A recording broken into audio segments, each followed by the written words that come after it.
we all face stress to some degree each day. That's probably not going to go away, over time. So how do we make sure that our body deals with that either mentally or physically? How do we deal with it in a better way so it doesn't affect us physically down the road? And there is the million-dollar question. Well, we improve our own consciousness. We become more awake. We are able to determine and discriminate better what's actually taking place. And if we understand that it's not an external threat that we actually have to run or flee or fight, and we make that distinction, that takes place in a microsecond. If it's not actually that, we then are left with what's going on in our own minds and our own emotions. And this is very heavily front-loaded because there's a lot of reasons why we human beings come to Earth with a lot of emotional discomfort. We come to Earth with it. And those few who are fully awake and fully see and feel the presence of the divine and see and smell the roses and see the beauty of the moment, they're resting in a different level of comfort than the whole rest of the human race. Mm-hmm. They know the design is amazing. They know life is beautiful. But let me get practical about it. What the actual stress comes down to is uncomfortable energy. And you talk about energy medicine, and the energy medicine in the room, the elephant in the room, is the uncomfortable emotions and the unsavory, unbeneficial thoughts. That's what's giving us the trouble. So if we can identify when our thinking is not really accurate, and when, more than that, the emotional energy, the discomfort, is really rising up within us, we require to show up in that moment and do what that emotional discomfort is calling for. Mm-hmm. And interestingly enough, it's calling for us to be conscious that we're uncomfortable emotionally. Mm-hmm. And it calls for us to feel those emotions, and feel them, and consciously be aware of them, and feel them, and breathe, and feel them.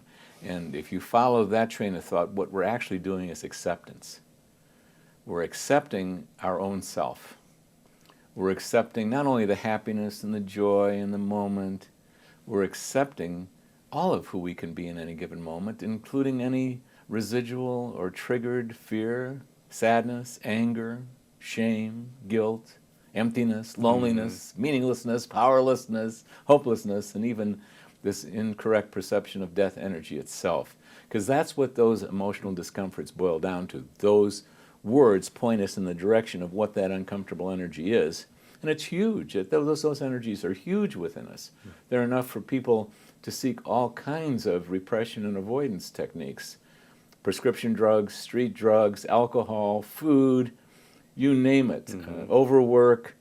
This is the definition of addiction. Anything that anyone wants to do in any given moment to avoid the truth of the moment is the definition of addiction. And what truth do we want to avoid? Being happy, having fun, feeling love? No. We like that. We're fine with that. We're trying to avoid and deny and distance ourselves from the uncomfortable emotions, the fear, sadness, anger, etc. So the name of this game becomes be able to identify those feelings, but most important, identify them emotionally and let those, and feel them. So if you feel fear, you breathe and feel fear. And if it's not related to you're about to be attacked by something, what will be going on is the fear will be coming up in your own self, having been repressed there, having been denied there forever. That fear will be coming up from inside, and if you can breathe and feel the fear and feel it. And notice I'm not saying heal it.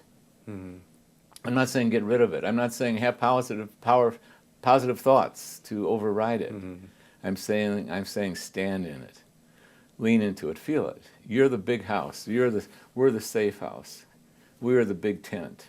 We're the ones who are going to accept our own self in that moment, including when we're afraid.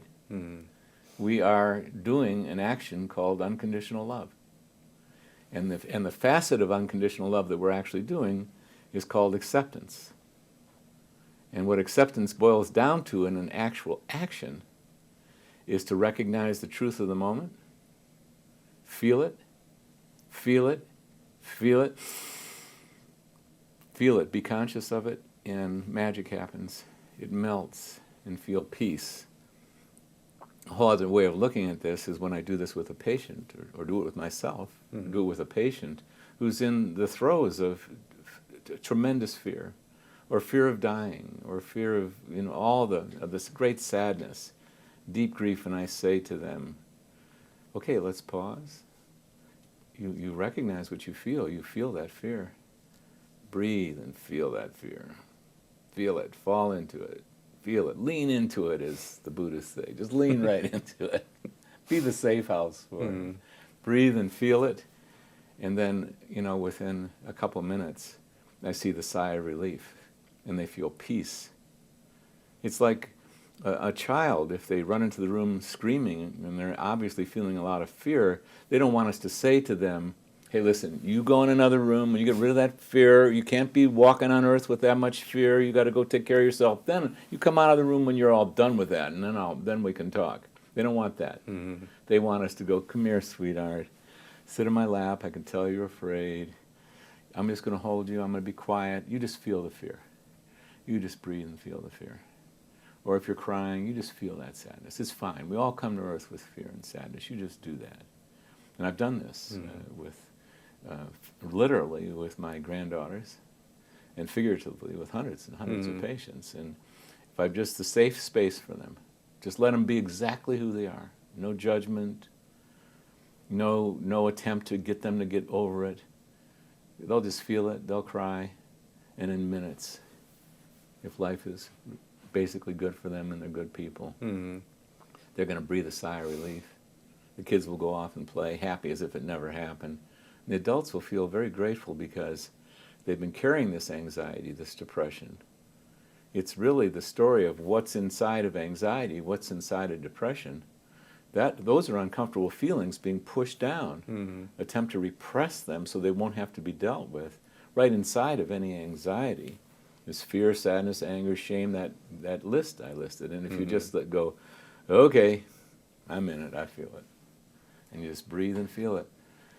Anyone who ever does this, you'll notice what happens. You feel a sigh of relief and you feel peace. You wind up feeling who you are by nature.